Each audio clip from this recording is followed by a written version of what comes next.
Hello, ho, ho, and welcome everyone to the Riverfront Red Show. This is episode number 529 of the world's most dangerous podcast. I am Ron Burgundy, where we will discuss, you better believe it, the Cincinnati Reds. And with me this week to do so, a pair of familiar faces. And if they're not familiar, I don't know what you're doing. I don't know what you're doing on your Sunday nights. You're wasting your time. I've got the co-hosts of Late Night Reds, Tim Daniel and Ben Brown. Gentlemen, thank you so much for coming on and helping me out this evening. Tim, how you doing? I'm good, man. I'm good. We Freaky Friday'd the Riverfront this week. So we did. Ben and I are off Sunday, and Chad and Seth are filling in for us on Sunday. So we're filling in for Chad and Bill or Chris with Nate this week. Yeah. Whoever you want to throw into the rotation. Tim and Ben thought they were getting a week off so they could go watch WrestleMania. No. Yeah. Listen, we're like the Wu-Tang Clan. You know what I mean? It doesn't matter which member you get. It's all coming through. You know what I mean? It could be Inspector Deck. It could be RZA Jizza. You don't know. Method Man, ODB. You don't know who you're getting. You know what I mean? That's where we're at. True. If you want beef, then bring the ruckus. Right. This is you know what I'm saying? First time something I've been a part of has been compared to the Wu-Tang Clan. So. We did it, guys. We've made it.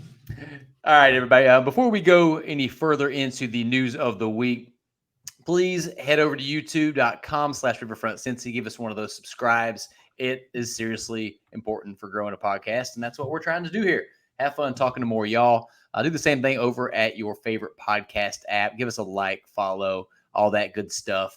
And the biggest shouts, as always, to La Familia over at patreon.com/riverfrontcincy, where, let me tell you, now that the season is in full swing, the chat is rocking. Now, so fun. It can be a good thing, can be a bad thing. There's some hot takes being bandied about, but we're having a good time over there, and we would love for y'all to join. So shout out to the family for keeping this ship afloat. All right, gentlemen. Your Cincinnati Reds have won their first 2 series of the season. Yeah. Quick, early episode vibes check. Tim, how you feeling? I'm excited, man. I think we've learned that the only way you can beat this team if they don't beat themselves is you better put a game out of reach, because otherwise they're going to find a way. Monday against Philly, Spencer Steer hits that grand slam in extras. They were down 2-0 to start the game. It looked like Andrew Abbott wasn't going to last, and he goes pretty deep into the game. That was impressive. Scared the crap out of my wife on the couch. She'd fallen asleep. We were watching Netflix. Spencer Steer hits that bomb. I got my phone over here, keeping tabs. I get up and fist bump. She thinks somebody's coming through the window. Yep. And then you look at yesterday, man. I mean, after like a 36-hour delay, they still find a way to win a game where a lot of teams, that's getaway day. They're probably tired. They're probably done. They're spent. They still go out there and win a baseball game. I mean, that's what good teams do, man. That's it, especially when they're facing somebody the caliber of Zach Wheeler, one of the best pitchers on planet Earth. Yep. And I don't know about you, Ben, but for me, it was so encouraging that this team, it just seems like teams past would lay down in those kind of situations. They just didn't have the ammunition. This team showed up, fought through it. What have you been seeing out of this team early on? Dude, honestly, I've just liked their grit.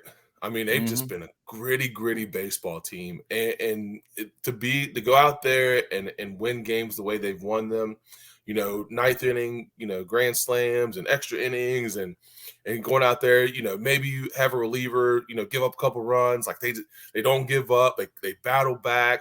I think our starting pitching has been great. I mean, those guys are going to. I mean, Hunter Greene was a little shaky, but the rest of them had steady starts, which is good. And outside of Bryce Harper doing Bryce Harper things in one game, I mean, that's if you look at it, Bryce Harper doesn't have 5 or 6 RBIs. We win that game 4-3. I mean, that's where it was. But Bryce Harper is Bryce Harper, which give him credit. I mean, he does what he does, but we're sitting right now, we could easily be undefeated. We had a blown save by a guy that's usually pretty reliable. And then you have a freakish game by Bryce Harper.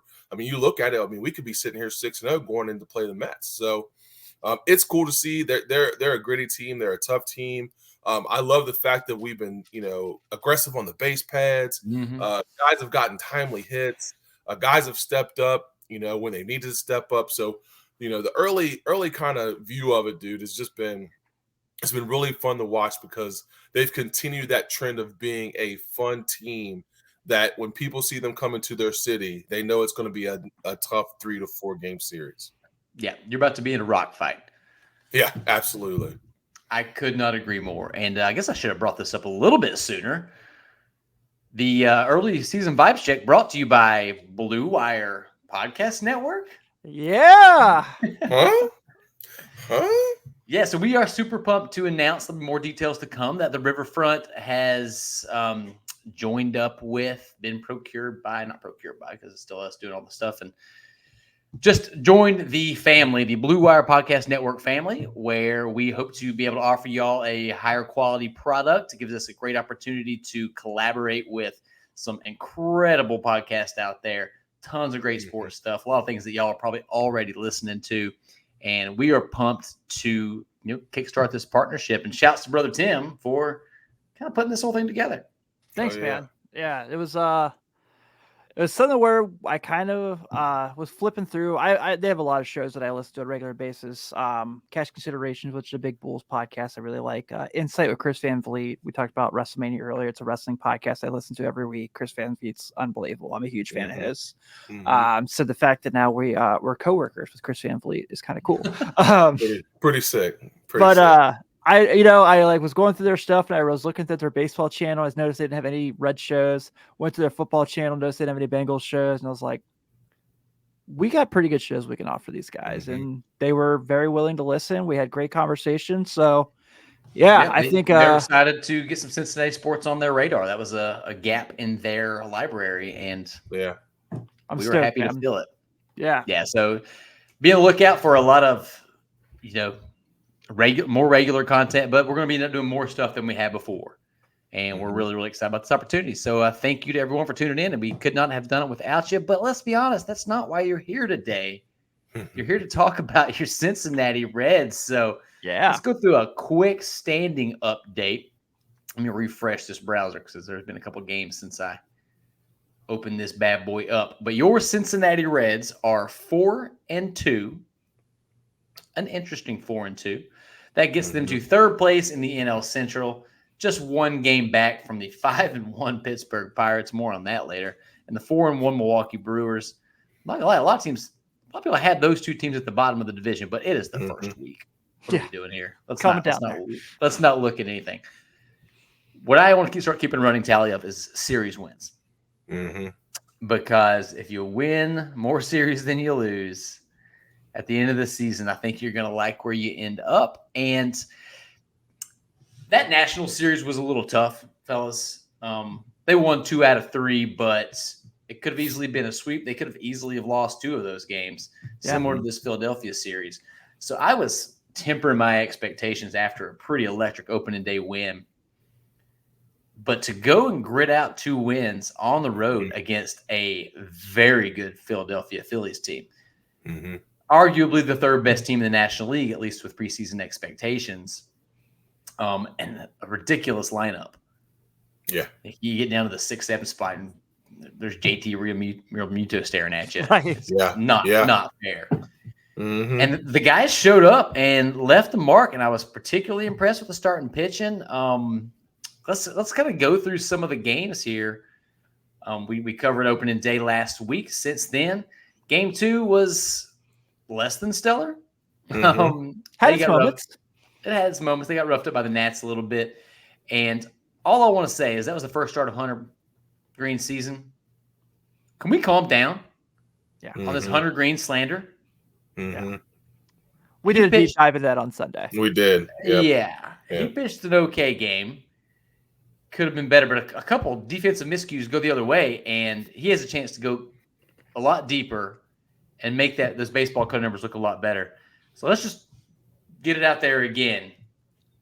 Give Hunter Greene a freaking break, man. Yeah. No, I agree with you. I think that we talked about this a little bit on Sunday. The expectation for him is so high That, we're just kind of like we talked about, like it's that anticipation. Okay, is this the hump year? Is this the year he's going to get over? Is this the year that he's going to be dominant, be the ace? And so when you get that, and it's not like he didn't pitch well, he pitched okay, but we are so used to him. We're so wanting him to just be dominant and just dominate at bats and dominate lineups and So when we don't get that, it kind of makes you feel like, oh man, is he ever going to get there? So I see both sides of it. I see where a lot of times people are overreactive because it's like, oh man, we want him to be that way. But you also got to remember too, like you said, it's the first game of the year. It's the first game he's pitched. And I don't care what anybody says. He is still working out his game. He is still trying to develop pitches. He is still trying to do these different things. So when we get to, August, September, October, that's the Hunter Greene we want to see be dominant. It's not the guy here in March or April where he's struggling to find some things, and I think we had the same conversation about Alexis Diaz. Like we were like, guys, that guy was an all-star. Like, we'll get it figured out. They'll get it figured out. It's good. But yeah, I think Hunter Greene will be fine. I think he is really working on what he wants to get, where he wants to be, his final form, and that's going to be August, September, hopefully October, playing baseball. Yeah, and we're going to have a very similar conversation about another young player for the Reds. But before we get there, in Hunter Greene's start, 4.2 innings pitched and 4 walks. That's what a lot of people had a problem with. And I agree. He's got to cut down on the walks. That's been the book on Hunter since day one. Mm-hmm. If you don't think he's trying to, then I don't know what to tell you. But what I will tell you was that he had 7 sneaking strikeouts in 4.2 innings. And I love Baseball Reference there. And I love ERA plus as a way to judge pitchers. And it's not a perfect stat. They're still, working out some of the kinks. But he had a 136 ERA plus in that game. That means he's 36% above league average. That means he's real stinking good. Yeah. There's that. There's that there's that. So, we can just pump the brakes on sending him to the back of the bullpen. Maybe give what is he, 23 years old? Yeah, 23, 24, maybe. Give the guy a couple more years before we start labeling him a bust, especially because he's been way better than anybody seems to want to acknowledge. Yeah, I think that point, and then just I think when people, like Ben said, everyone just expects him to be so dominant, that like walk in the door. Guys, what Steven Strasburg did when he came to the major leagues is super rare. That's not a thing. That doesn't just happen. And I think Hunter Greene's going to have a longer career than Strasburg, likely a better career than Steven Strasburg. But what happened in that situation? The Strasburgs, the Verlanders, like I fully understand why people were so excited about the hype of Hunter Greene. They put him in that caliber. Mm-hmm. My man had a year of minor league baseball. Yeah, go look at professional innings thrown. Yeah, starting with the minors. It's absurd. So, this is a guy, and I understand you don't want to make excuses for him because this is going to the year 3 in the majors. I respect that. I get it. We talked about this on Sunday. But there is something to say about the fact that Hunter Greene's learning how to pitch and not throw against major league batters compared to single A batters. Yeah. No, that's a great point. That's a really good point. 100%. All right, so the Reds lost that game. Wasn't entirely good vibes. They did get home runs from Jamer Candelario and local Luke Maley, a Tim Daniel favorite. Mm-hmm. Then game 3 rolls around. We had a solid, if not spectacular, start from Nick Martinez. Things were sort of, touch and go for a little while, if you will. Mm-hmm. And then your Cincinnati Reds were down by 2 runs late in the game. And in one of the most impressive at-bats I've seen in a long, long time, arguably the best of his career, from young Jonathan India, with 2 outs, sets up an opportunity for our guys, Will Benson, Beeman, to go deep and tie it up, followed by a CES blast, snapping an 0 for skid from CES. Bomb. And the Reds win in walk-off fashion. And from that point on, that's when I was like, this team, they had it last year. They had it for a stretch last year. They had it for June. Yeah. and maybe a couple of weeks bookending that. I think they're going to have it all season long. This team is going to be electric again. Now, it's going to cause, if I had hair, I would lose it. The hairs in my beard that are not gray already might be by September. But just an exciting day at the ballpark. 3 hit days for Willie B and Jake Fraley. Our guy Spencer Steer, the week 1 team MVP, 2 for 3 with a walk. Tim, got to talk about the vibes after game 3. Oh my God. You were there. I was. Yeah. There's a very nothing better. Listen, nothing better than Tim's tweet after that game. Oh man. And I wasn't drinking. That's the other thing. That's that was most of you post on our YouTube channel. Yeah. That was just pure adrenaline coming out of my body. Like, yeah, man, that game was just so fun. And I should say the last third of the game was fun.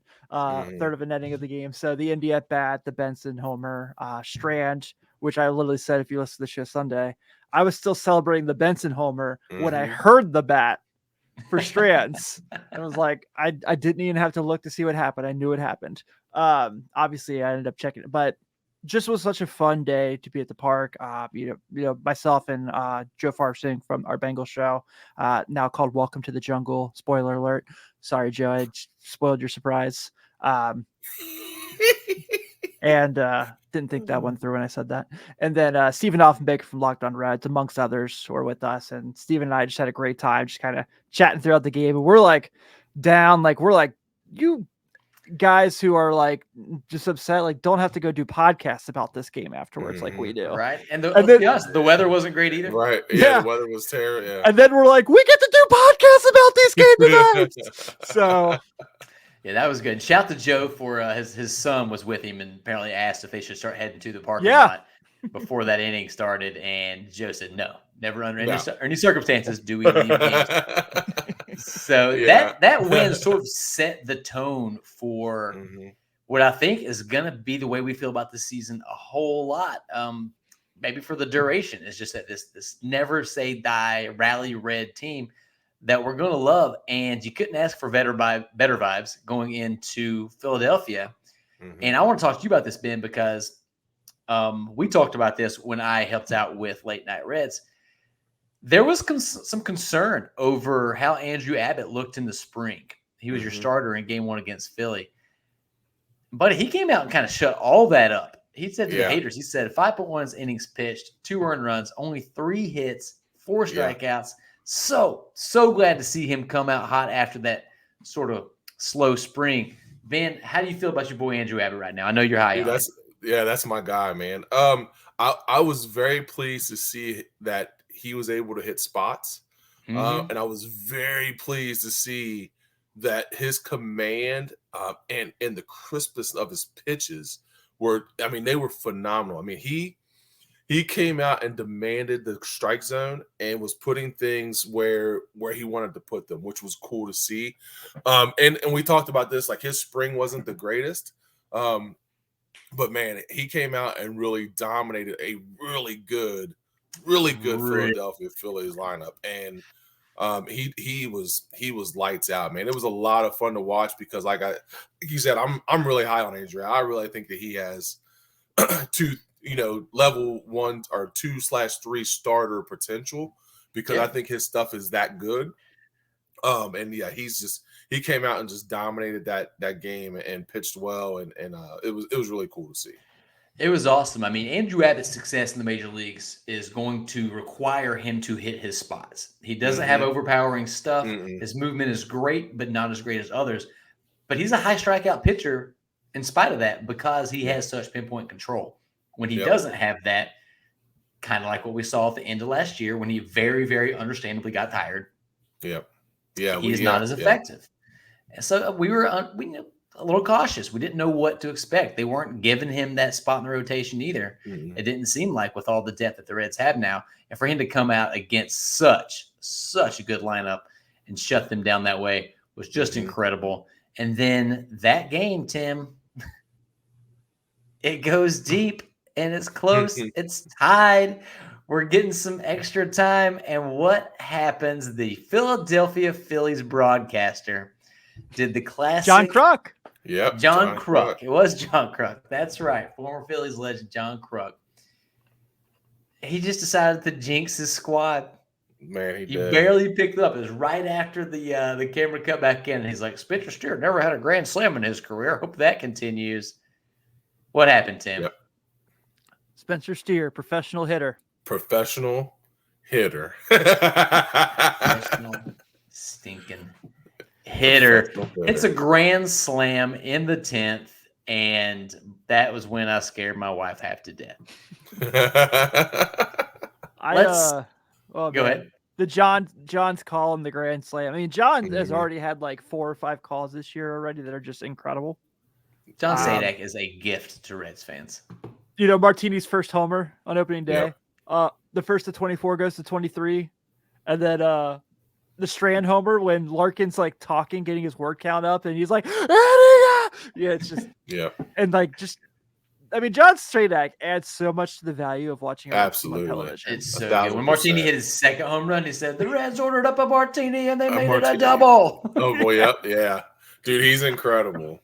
Shout out to Sadak, dude. Yeah, he does. Like it's like Mike Breen when you're listening to basketball, when you're watching basketball. Like he just ups that. Yeah, he just ups that level. I mean, he gets you, he draws you into the game. He does an excellent job. Gus Johnson for the college basketball fans. Yes, absolutely. Absolute top notch. So we'll talk more about Spencer Steer here in a little bit for sure. How could we not? But some other quick hits from that game. TJ Antone with the save. Can't be happier for that guy. Yeah.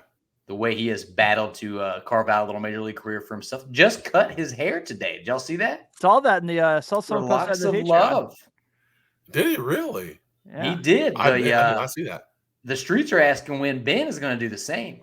Oh, that'll be a minute. Maybe next year. He's a little younger than me.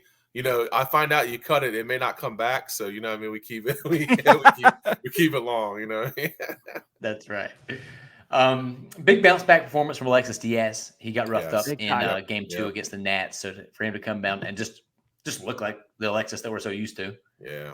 That was the biggest thing I think. That's kind of the biggest thing I took out of it because like we talked about, like everybody was losing their mind. Oh, he's lost it, but like, you know how everybody does. But for him to come in that situation with you know the game the way it was, and for him to be able to come in and just show his dominance, I hope that Reds fans just took a collective deep breath and sigh and was like, okay, there's the all-star guy that we know and love. Yeah, 100%. Another guy that had a rough spring, and people were worried. Yep. Not these people, but some folks, especially on the interwebs. But Alexis Diaz just doing Alexis Diaz things. The bullpen that day was pretty much incredible. Justin Wilson had a good outing. Yeah, he was awesome. 4.2 He's been really good. He's been really good. We'll talk more about him in a second also. 4.2 innings pitched, 1 earned run, and 4 hits. That'll do, bullpen. Yeah. That'll do. Game 2. Right now, the Reds are just having problems with game 2s. We need to just skip game 2. Skip it over. 3, go to 4. The Reds lost to the Phillies this game. No. They lost to Bryce Harper. They lost to Bryce Harper. They got single-handedly beat by one of the greatest athletes on the planet. Yeah. And one of my favorite people to watch in the batter's box. Yeah, except when he's playing the Reds. Exactly. First off, shouts to my guy, Graham Ashcraft. You know, I've been the loudest Graham Ashcraft supporter on the interwebs for several years now, but 6 innings pitched, 2 earned runs, both of those to solo home runs to Bryce Harper. 5 strikeouts. Also, only 85 pitches through 6. He was humming until it got a little dicey. Another little defensive letdown that might have kept him in the game. And I think that's going to be important to this team later on, is that we do have starters now that have the capability. Hunter Greene, please cut down those walks, to go deep into games. Last year, we were happy to get through 5. I think early on in the season, we can start being happy to get to 6. Yep. Let that become 7 and 8, because 85 pitches, you still got some gas in the tank. But as good as Graham Ashcraft was, you guys said it, he wasn't as good as Bryce Harper, who went 3 for 4 with 3 taters. And would have had another hit if it wasn't for some pretty fantastic defense by Will Benson. Yeah, Will Benson made with a tremendous play. Great dive and catch. Also, just great to see him playing strong defense in center field. Mm-hmm. Yeah. But there is some negative news, I guess, from this game other than the loss itself. And it was a rough day for our boy, Elly De La Cruz. Mm-hmm. Now, Tim, we'll start with you. I know that you were begging for Elly to be benched, if not sent down to AAA. You know me, so negative. Expound on that. Yeah, it's like, I'm so sick of this 22-year-old that has 200 career at-bats striking out all the time, guys. I can't take it anymore. So Elly had originally it was 3 hours. They have since changed the third one to a base hit, which is the right call. Yeah. I think that the official score is typically call way too many hits when they should be. I was going to say, yeah. Yep. No, you're right. Absolutely. But the two, and even that first one, while it was an error on him, didn't get any favors from our boy CES. Like, if he just catches the ball, the guy's out. And he only has one error, and we might be having a very different conversation. Then again, Bryce Harper might have just not cared and willed them to victory anyway. Yep. But it was a rough day at the plate, and it was a rough day defensively for Elly De La Cruz. I could not be less worried, and I'm happy to go deeper on this. But Ben, what are your thoughts on the early defensive struggles from Elly? He's a 22-year-old kid that expects to make every play, tries to make every play, and his just natural ability sometimes gets in the way. I mean, this is what it is. I mean, he's so comfortable with where he's at. And I've seen that more times probably than not with the glove flip. I mean, being around baseball, sometimes it gets stuck. That happens, you know what I mean? But if you talk to anybody that plays that position, where he was, the way he played that ball, 99 out of 100 shortstops are going to glove flip that ball. That's just the natural progression of that. And the ball just kind of got stuck, and it went awry. That happens. Now, I will say this too, and I am 1,000% like CES was responsible for the error with the throw. That ball hits right underneath his glove. It went right underneath of it. Yeah, it was not a good throw, but CES. Yeah, it wasn't a good throw, but that's a coulda, shoulda caught it. Coulda, shoulda caught it. Most first basemen can reach out there and get that. I think he misplayed it, or it came out of Elly's hand funny, and it was kind of off a little bit, but it was rushed. He rushed his throw, and he rushed his a little bit off target play. But that happens. Listen, it's baseball. The positives with this kid far outweigh the negatives. I can take a couple errors here or there for what he's going to do and what he's going to become. And it's just like with the strikeouts. Tim, you hit the nail on the head. The kid, guys had 200 at bats in the major leagues, guys. He is going to strike out. Get it out of your brain that he's going to be a 365 average hitter and get on base 80. That's not going to happen. Let him go through his progressions. Be happy that he's trying to get on base. Be happy that he's being aggressive at the plate. He's going to learn. He is too good of a player not to learn how to get better with the at-bats he has now for when we get later on down the road. So everybody needs to take a deep breath, relax. It's okay. He's going to strike out. These are major league pitchers going against major league hitters, and sometimes their stuff is better. It happens. He's going to learn. He's 22, and dude, his upside is way more valuable to me than what he's doing right now.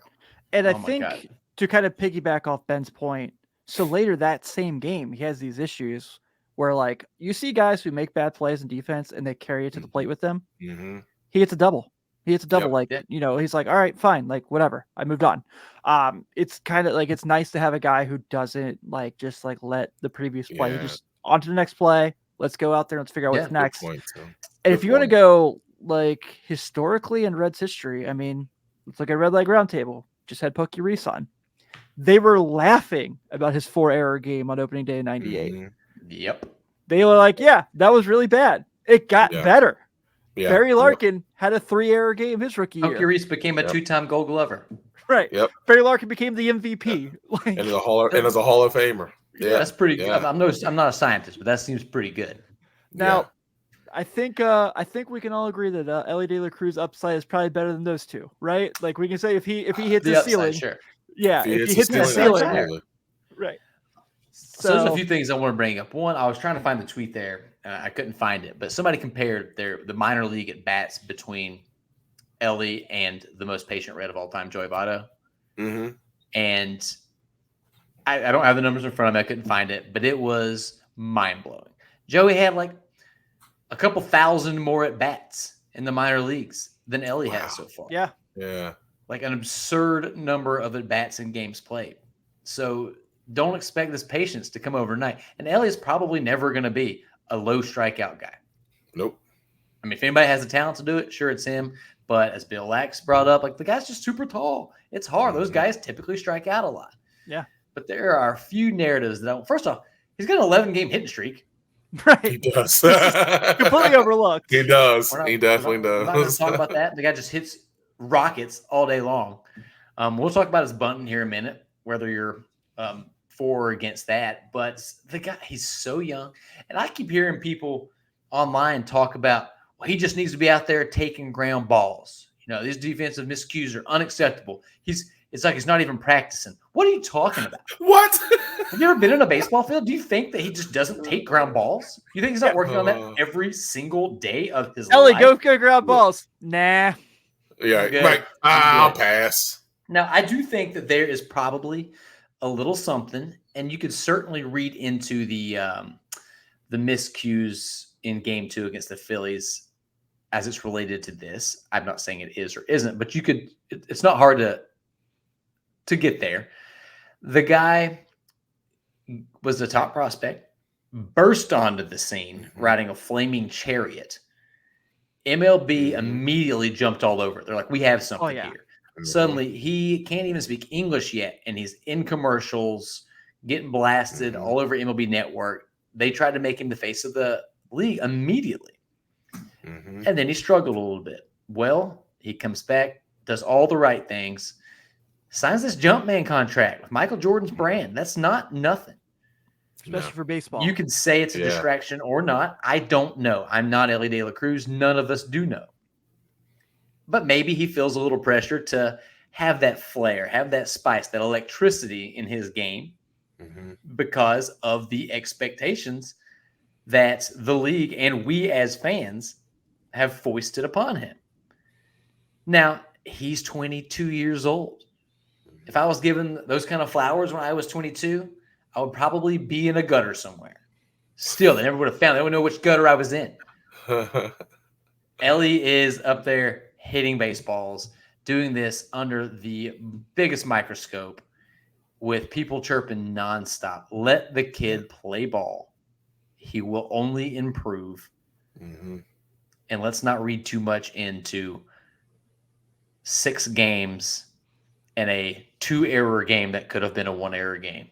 In those 6 games, by the way, he already has 3 extra base hits. Let's just 3 extra base hits. So please pump the brakes. Stop talking crap about Hunter Greene and lay off Elly.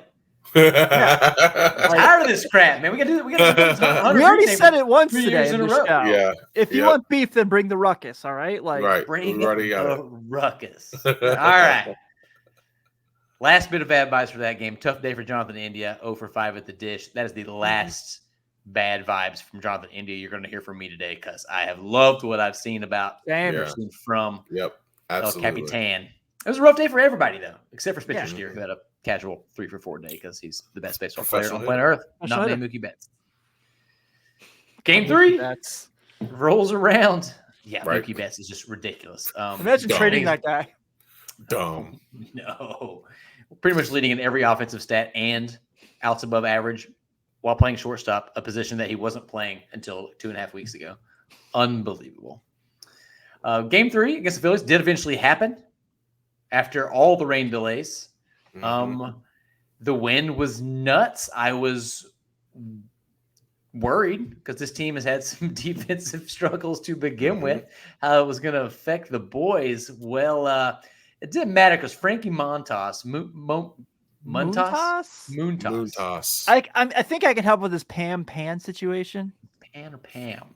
I said last week that it was Moontoss, and then I heard the guys on TV saying Montas. So Frankie, comment Sound off in the comments. Let us Come know to how the you want to say your Riverfront. name. Let's chat.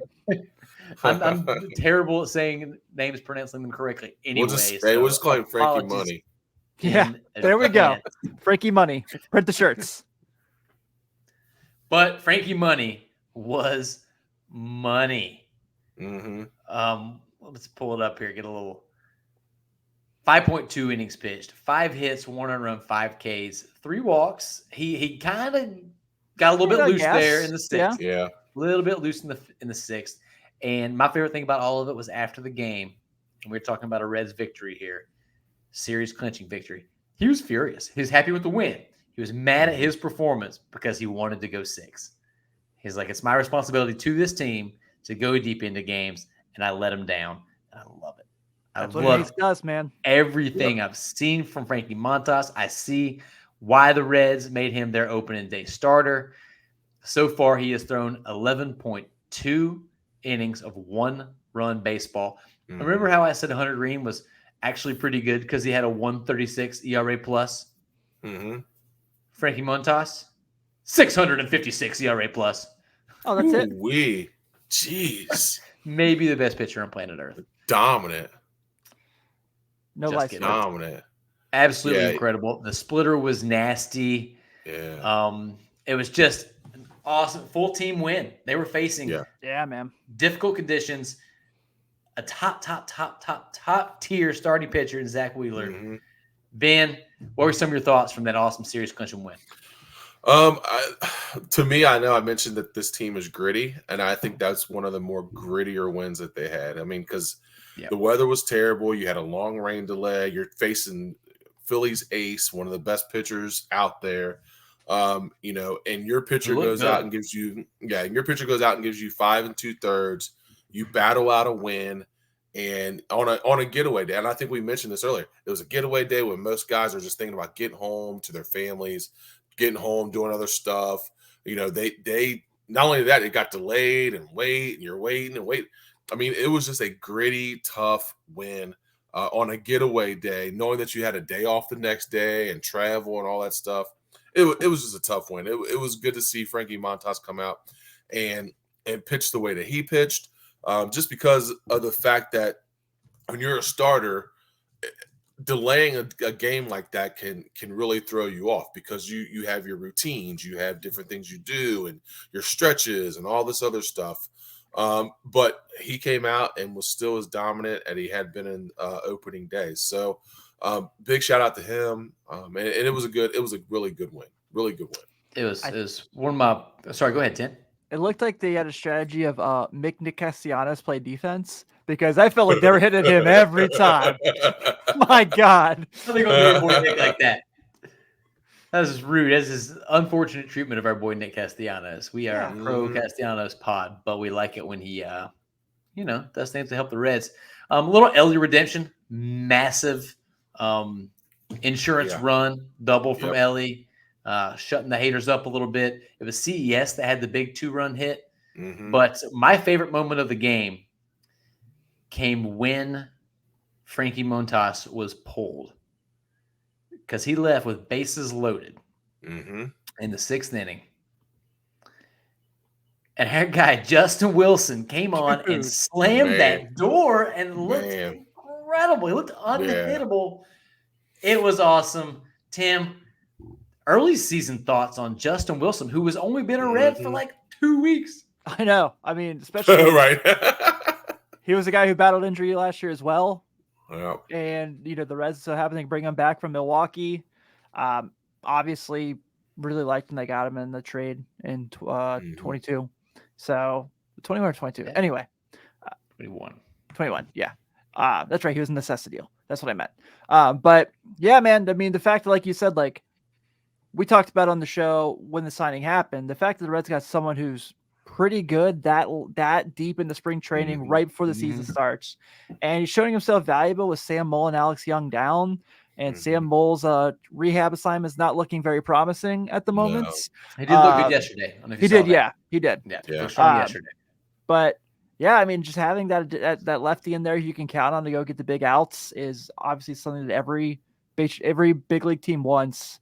So kudos to him. I'm happy he's back. He was really good here in the first place before he got hurt. So it's great to see that those injuries did not take too much away from him. He passed my litmus test when the Reds got him in 21. That if the team that they are leaving are sad to lose him, that is a good sign.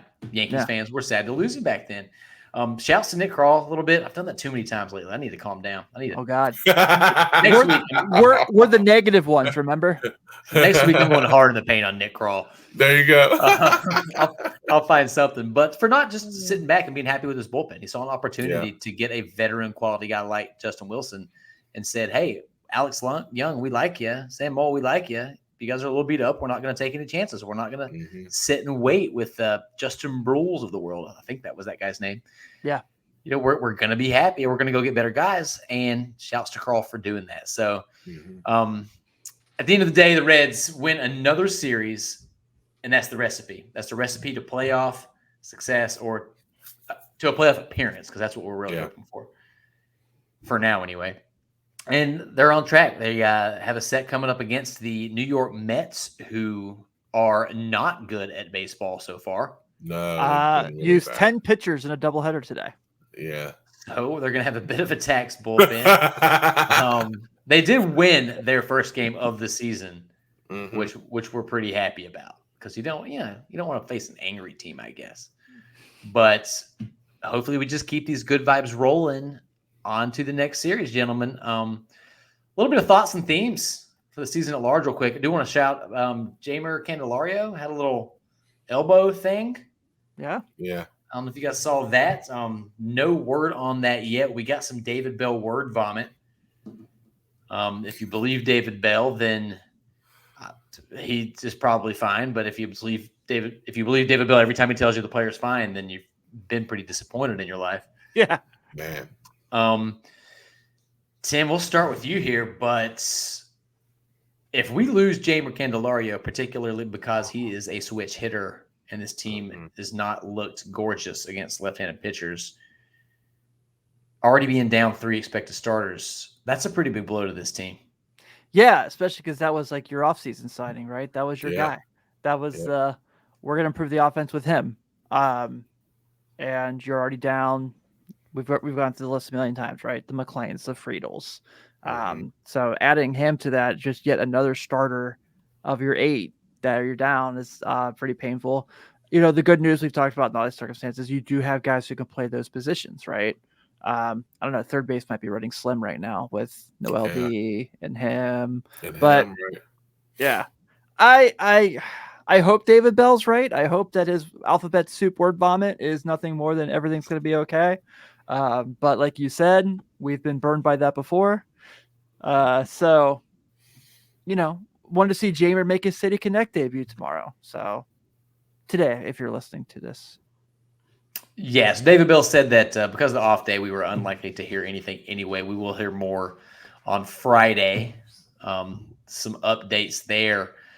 Ben, let's go to you. I don't want to say I don't think this team can survive without him, but if it is a long-term injury, Nick Krall is going to need to go and make some moves, and that would be sad to see. What are you thinking?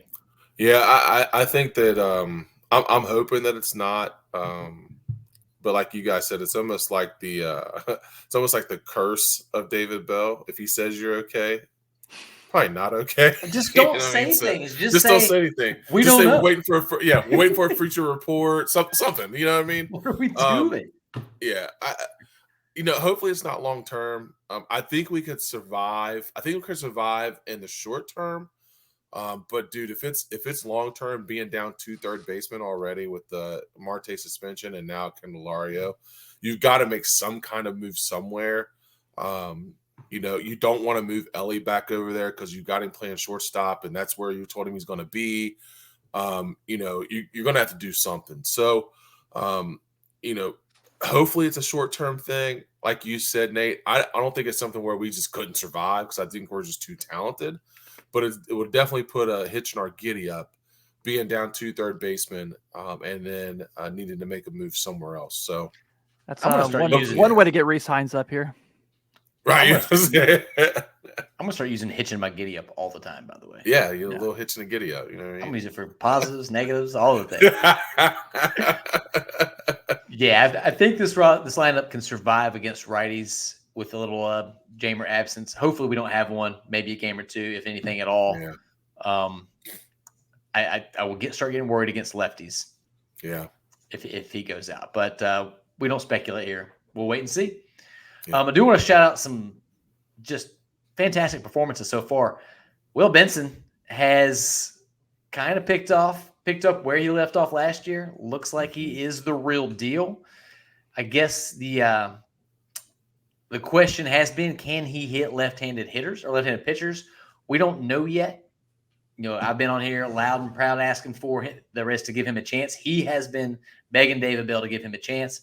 Early returns, 733 OPS, 400 or 333 on base. So not enough time to tell yet. I will say that he looks better to the eye than he did last season. Absolutely. And I've been very encouraged by him maintaining his plate discipline against lefties. Because even if he doesn't hit for the same amount of power or average that he does against righties, if he can see a lot of pitches, make pitchers work, and still maintain a reasonable on-base percentage, then he's not a liability out there. And that's what we really need with this outfield depth as light as it has been. Mm-hmm. But in the meantime, my guy Will Benson, 131 OPS plus. It's a 320 or 565 slugging. My guy has like the most hard hit balls in the universe. Yeah. He's got swag. I just love that guy, and his defense is looking good. Yeah. He's been more than advertised, especially making that move to center field late in spring training. I mean, so he's done the job. Yeah, he's made plays. He's super athletic, dude. He's just so athletic. But he makes the routine plays look like I never thought he was going to catch that Bryce Harper ball on the gap, dude. Like that ball was well hit. It was dying in the wind, and I mean, he just came out of nowhere. So he's making plays out there. It looks like he's not struggling. He's got complete control of the outfield and shifts and all this other stuff. So defensively, I think he's fine. And offensively, dude, like you said, he's hitting the ball hard. The thing I've noticed the most, I think both of you said it, dude, he looks just super comfortable. Like he does not look like he's got a worry in the world. He's always had a good control of the strike zone. Like he had that last year where he could tell balls from strikes. But man, he is attacking baseballs in the zone, dude. I mean, when you're a lefty and you can turn on balls, I like to see his hit chart as how many balls he's turned and yanked down right field line. I mean, because he is attacking baseballs at a very high clip, which means he's seeing the ball really well in the zone and he's getting his hips to it really quick. So, I've been thoroughly impressed by Will Benson. It would be a fun trip down the Baseball Savant page to go see what he's doing, but we don't do that here at the Riverfront because we are Feelings No Facts podcast. Yep, absolutely. We don't fact check anything here. Yeah. And now let's look at the rest of the team's OPS plus. There's another guy. Tim, I'll ask you this. We were going to do a little segment on this week called Legit Quit or Wait a Bit. And we're having too much fun just talking about the games that happen. We're so happy to have baseball back. It is obvious. So we're going to scrap that, but I'll ask some of the questions here. Will Benson, have you seen enough to call him an everyday outfielder? Yeah, I think that I feel comfortable in the current state of the Reds. Okay, that's an important qualifier. He needs to play every day. Now, when things happen, when guys come back, let's see how things change there. Because TJ Friedel has shown in the past that he is capable of hitting both left and right-handed pitching.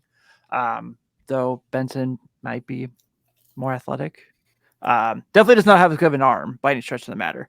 But I think that there are situations now where I think he's earned that right. The only thing that makes it dynamic, and this is the beauty of the DH, obviously now being the National League, is Jake Fraley has also played like an everyday player. So that's making that situation a little bit more interesting for two left-handed guys. I'm gonna look at Fraley's splits real quick. Has he gotten many at bats against lefties? I don't think so. I think he got it. He did play against Patrick Corbin. I remember that. Yeah. I will say that Jake Fraley looks like he should be in the lineup every single time a righty is on the Yeah. He has He's looked fantastic. For a guy with a toe problem, he's played right field really well. He's 1 for 2 against lefties this year, so maybe he's the guy we need to be talking about. Get more opportunities. I wouldn't mind seeing David Bell do that, though. I mean, it's a little bit tougher to leave Will Benson out because he does play center field, which is a position of need with Guido out. Yeah. But give both these guys the chances, because we talked about this outfield depth being so thin all offseason long. Mm-hmm. If either of those two, much less both, can hold their own. Now, I'm not going to hold my breath, but they both looked good enough so far. Jake Fraley has been crushing righties. Love to see it. Man, he's been awesome. He's looked so good. All right, we got to touch on this. We'll get to. Man, we are having too much fun, guys. This is supposed to keep this about an hour. It's your fault. Hey, this is what happens when the Reds are winning baseball games. It's tough out there. We got to touch on Buntgate real quick. We don't need to spend a whole lot of time on this. The Reds interwebs were in an uproar because Elly De La Cruz bunts sometimes. Our friend Stephen Offenbaker from Locked On Reds put a poll there, a little bit of a misleading poll. It was your options were, should Elly never bunt, dingers only, or bunts are a weapon? Bunts being a weapon was overwhelming. There are some good points both ways, I think. Ben, what's your take on the Elly De La Cruz bunt sometimes saga? Here's my thing, and being an old baseball guy, anytime he's on base, he is a weapon. Like anytime he's on base, he's a weapon. If the next guy up hits a single, he's on third. Maybe scores. He might already be on second. Yeah. Yeah, and he may already be on second. So to me, I think it's the old Joey Votto adage, like, in order for you to score runs, people have to be on base. So if he needs to be on base, if he needs to bunt to get on base, I'm okay with that. Now, there are certain situations where we need him to get up there and swing and attack baseballs and do what Elly does. But if you're struggling to produce runs, or you are looking to add extra runs or do whatever, I don't have an issue with it, because the object of the game is to score more runs than the opponent.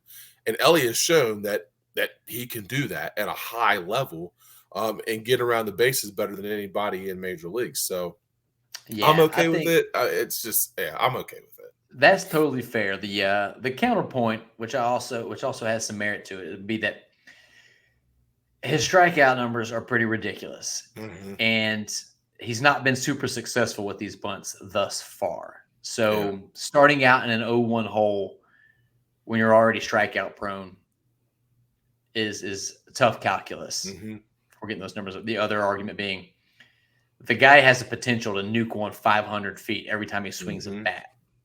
Yeah. And that's going to be more effective than a bunt every time. Right. Yeah. So before we ask you, Tim, I've settled on keep the bunt as an arrow in your quiver. Bust it out every once in a while. Don't have people get used to it, because you saw that against the Phillies 2 days ago. He squared around the bunt, and the corners were already coming in. They saw it coming. They knew it. And that's when the threat of his bunt ability kind of becomes less impactful. Yeah. Because it is so terrifying when you don't know if he's going to hit one screaming 115 miles an hour at you, or he's going to lay one down, being the fastest human being on Earth. Yeah. So he has to find that balance. And I think early on, he's probably leaned a little heavy into the bunt. I like that it's only for hints, never sacrifices. Yeah. But I do think it's a weapon, and it could be an important one. Tim? Yeah. I was literally going to say exactly what you said, Nate, in the sense that if you have that as an additional strategy, where you have circumstances where the corners are coming in and he pulls back and hits a line drive right past you at 110 miles an hour, hopefully not off the dome. We're not saying that, but that's a weapon. And I think especially if he's going from the left-handed side of the plate, where he is more comfortable, where you are seeing he has more success, he's a step closer to first base in that circumstance as well. All the time, no. Don't make this something where every game he tries to lay one down. But if it's something he can have in his back pocket to be a strategy, why not? I mean, like Ben said, in order to score runs, you got to be on base. This isn't Twitter. It doesn't have to be one way or the other only. Right. If he wants to, he should bunt every once in a while, probably less, in my opinion, than he has tried to so far. Yeah. Probably significantly less. Mm-hmm. But let's not pretend that it's not useful to be good at things. Yeah. I think you bring up a really good point, Nate, though, is that it's a bag of tricks, right? Like, so it's one of those things where you have it if you need it, but like you said, like it shouldn't be what you rely on like all the time. 100%. All right, we got to run through some things real quick. Do want to shout out, this is for the last thing. We won't run through real quick because how can we? Spencer Steer, man. What a dude. Hitter. He has got 0.5 wins above replacement already. A 1.219 OPS. What was that crazy stat they announced on the broadcast yesterday? First red since Deion Sanders with 4 multi-hit showings in the first 5 games of the season. Philly fans are booing him, which is something that they reserve for really nobody. They boo anybody. They literally booed Santa Claus. Yeah. Donovan McNabb. Could not ask more from Spencer Steer to start this season. I think that you know how Samson had his hair?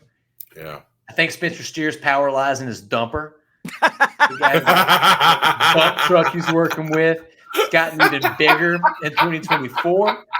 It's the Fanatics fans. That's all it is. I don't know who his Delilah could be. We'll find that out in the tabloids, I guess. So my question, we'll start with you, Ben, is we talk a lot here about locking up these young guys long-term. Yeah. Where is Spencer Steer on your lock them up long-term rankings? I mean, it's priority rankings. He's got to be up there, right? I mean, the guy's a professional hitter. He is learning how to play left field really, really well. He's actually played left field really well so far, the 6 games in. He's been your most consistent guy outside of when Matt McClain was healthy. He's been your most consistent player. Maybe even win Matt McClain's. Yeah, absolutely, even win. So I think you have to give him. I think you got to be close.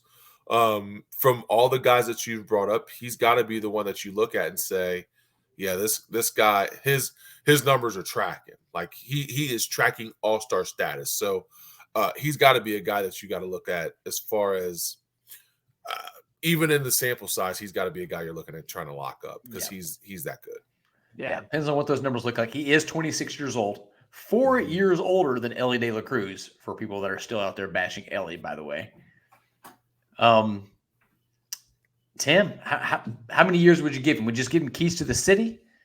Do you want to see him lead a team to the playoffs first? What are we thinking?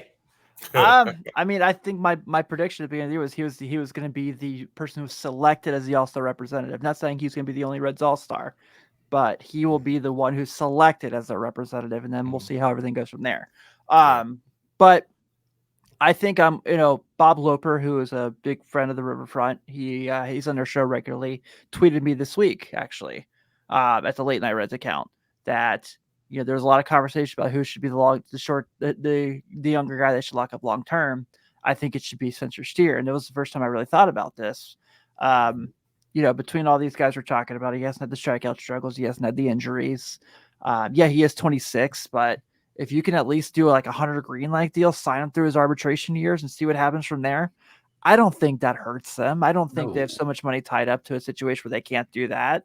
And I would just ride it out because I think everything he's shown you is when he does slump, it's not long. Mm-mm. Yeah, I think he has the highest floor of a Reds hitter that I've seen in a long time. Yeah. And I think when he has a down year, he's going to be a league average player. Yeah. And everything else is just cream cheese, baby. Love Spencer Steer. Love what we're seeing. Quick stat line check for him. A tidy little 435 batting average.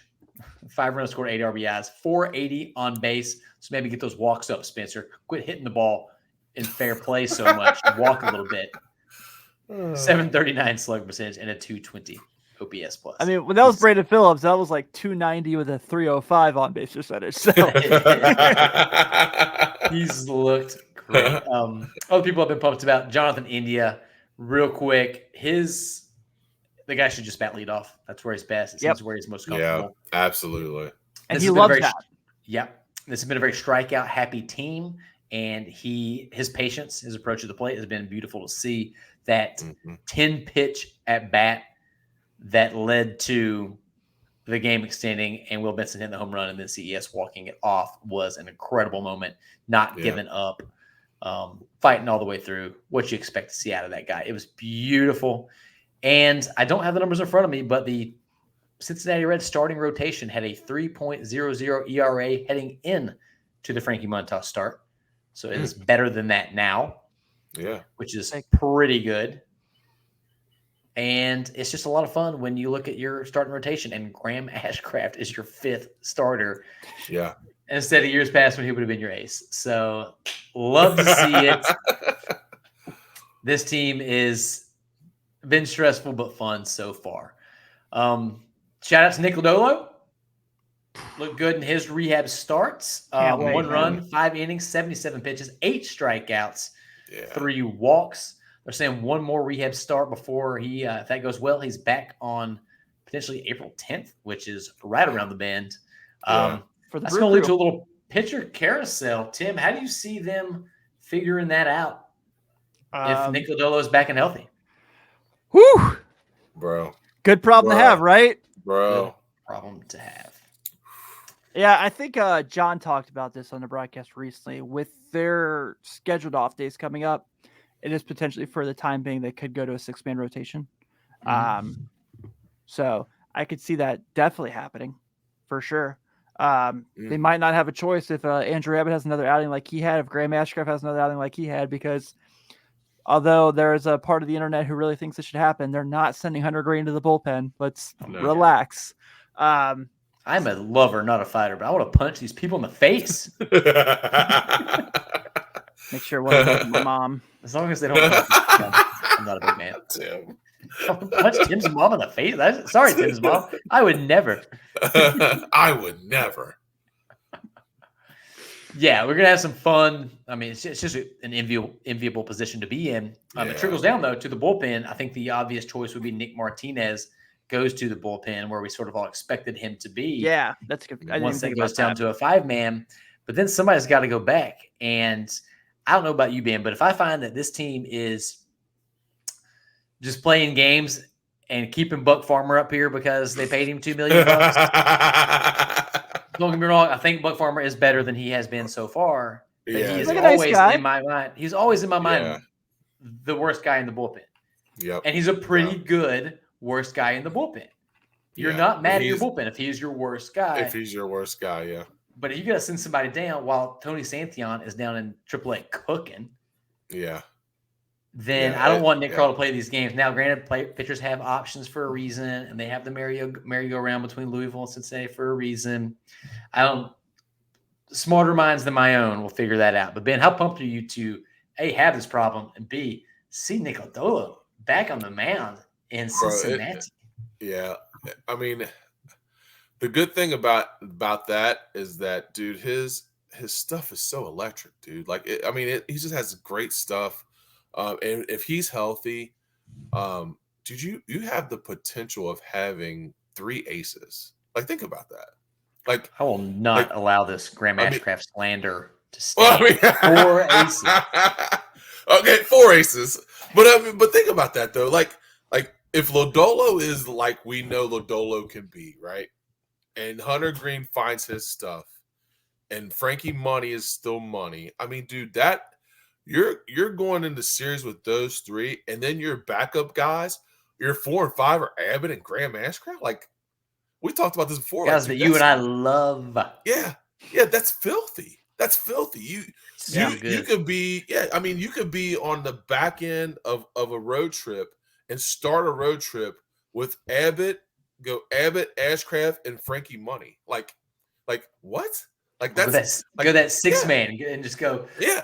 And Abbott, Ashcraft, Lodolo. Martinez comes up. Let's go. Yeah, I mean, like Lodolo's in there. Like it's just it's a good problem to have. It's a I don't envy the guys that have to make that decision because it is a it's a daunting task to try to figure out how to make it all work. I do think Martinez will end up being the guy in the bullpen, but even still, then you just bolster your bullpen. So I mean, it's not a bad problem. So it'll be fun to see. I hope Lodolo stays healthy. I hope that he is up here and stays healthy and does what he's supposed to do, because it makes our rotation. It has the potential of being like that, just nasty, just a 95, 96 Brave-esque, like just sick stuff. I mean, what we're seeing here is, at the very least, I think this has a real opportunity to be the best starting rotation in the NL Central. Hands down. All right. This seems like a good time to jump into some viewer mail questions. Is that all right, fellas? Yeah. No. All right. Tim. Not our Patreon. Tim is on probation. Again? As always, these come from our friends and family over at patreon.com/riverfrontcincy, where for as little as $2 a month, you too can join the family. We love to have you. That goes for most of you. There's a few out there that are probably fine. But we'll figure that out. Cross that bridge when we come to it. First question comes from James Urban, the oldest member of the Riverfront family. Mm-hmm. You thought we forgot, James. You're like 100 years old. James says, I think 1 year prove-it deals are the way to go. Frankie Montas is already crushing it, and it's only April. You guys think he keeps it up? That was going to be one of my legit quit or wait a bit questions, is do we think Frankie Montas is going to pitch at a number one starter level all year? So, Tim, let's start with you. Yeah, I definitely do. I don't think he's going to have an ERA under 1 all year by any stretch of the matter. But I do think we're going to continue to see him having these really exciting, really battling outings. Steady and force. We saw that since day one. When he saw what the win predictions was, he said, well, I'm going to win 20 by myself. So I think that he's a tenth of the way there. Right. Mm-hmm. Yeah, we're working at it. I think he's going to continue to be that guy. And I think Ben and I talked about this quite a bit when the announcement came out. Being the starter on opening day is more an honor than a strategy, I think. But he is definitely, if it was a strategy, has made that strategy look very nice. Yeah. Couldn't agree more. I would agree with that as well. I think that all of those guys, they're teammates, but they're competitive. So I think that's a good thing when you have a whole bunch of guys that can go out there and take the ball every day. They're going to compete, and I think that that's where Montas is at. I think he sees that he's got a whole bunch of young guys there that are dogs. I mean, all those guys can go out and go six plus and give you good innings. So he sees that as, I got to stay competitive. I got to stay in it. So I think he's a guy that can do that. He said something about that on Jim Day's podcast. I don't know if you guys caught that. It was awesome. Where he said that he's like, I want to have a good outing, and I want the guy after me to do better than me. So I'm chasing him my next outing. Yep. I love it. Yeah. Let's run through some walls. Let's go. Like Guardians fans, Stephen Voigt said the same thing. He was like, he's one of the most competitive dudes in the entire league. Yeah. Yeah. And I think and that's what you, when you're an alpha, right? When you're the ace, when you're the guy, that's what you want. Listen, when your name is Frankie Money, we expect nothing less. James, I also think that he is going to keep it up. Obviously, the health caveat for every pitcher, for every team. As far as 1 year prove it deals, I think that's what you're going to need for a lot of pitchers to come to Great American Ballpark, pitch out their games there. But Frankie Montas is looking like it was a good decision for him so far. The real question is, will Frankie Money's ERA, the first digit in his ERA, be more or less than the different pronunciations I've had for his last name on this podcast? Because I think I'm up to 4 now. I'm taking the under. I'm going under. Yeah, I'm going under. Slight under. I love it. All right, next question comes from Kyle Kapler. Is David Bell the worst injury updater of all time? Yes.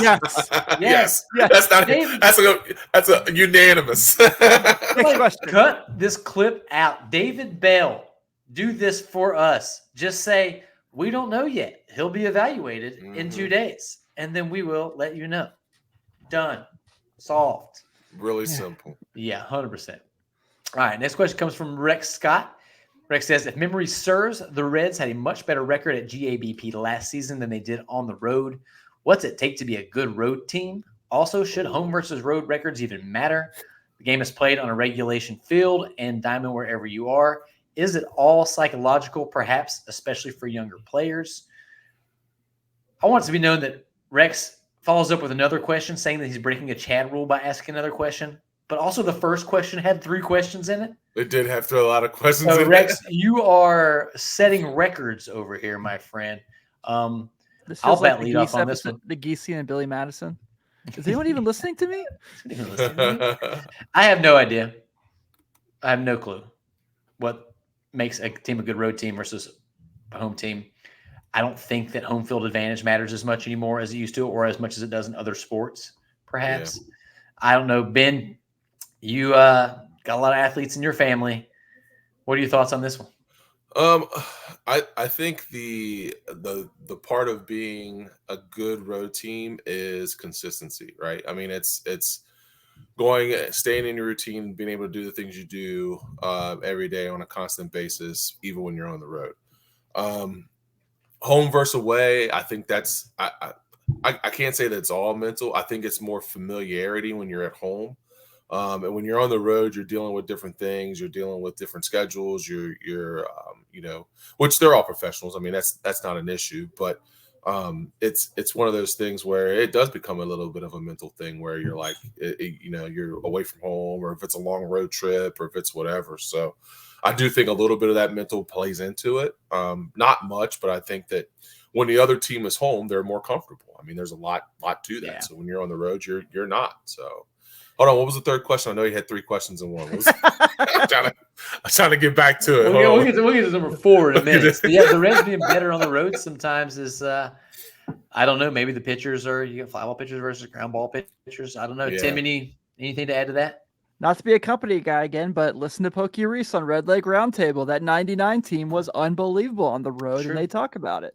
So, Yeah, so if you want the answer, Rex, go listen to Seth Shaner over at Red Lake Roundtable. And this exact feed. Next question. Rex Scott, part 2, Electric Boogaloo. Breaking a Chad rule. Is Joe Farfsing a bad influence on other human beings?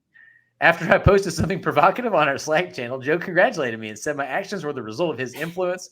Is Joe like one of those kids my parents wouldn't let me hang out with when I was little?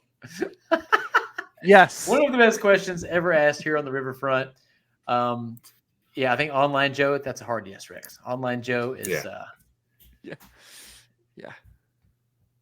He says things that the rest of us only think. Yep. And we love him for it. Next question comes from Hooper Powell. Hooper says, what you going to do when Hooper Mania runs wild on you? I feel like you guys are equipped to answer this. Well, let me tell you something, Hooper. I was going to say. I feel like there's if some wrestling things happen. If you say your prayers, eat your vitamins, and hit bombs. All the little Hooper maniacs will love you. That's right. I love it. I feel like DDP would have something to say. All right, next question comes from Skylar Webker. Mets and Marlins are 0-5 and 0-7. That has slightly changed since Skylar texted this. Anyone we like on those rosters that the Reds could realistically get? I went through the offenses, and for the Marlins, at least, I didn't really see anybody that I was super pumped about. If they're willing to offload some pitchers, I mean, they got that bad news on Yuri Perez today. He's out for the season, which is just a shame for baseball fans. Max Meyer, AJ Puck, Jesus Luzardo, maybe.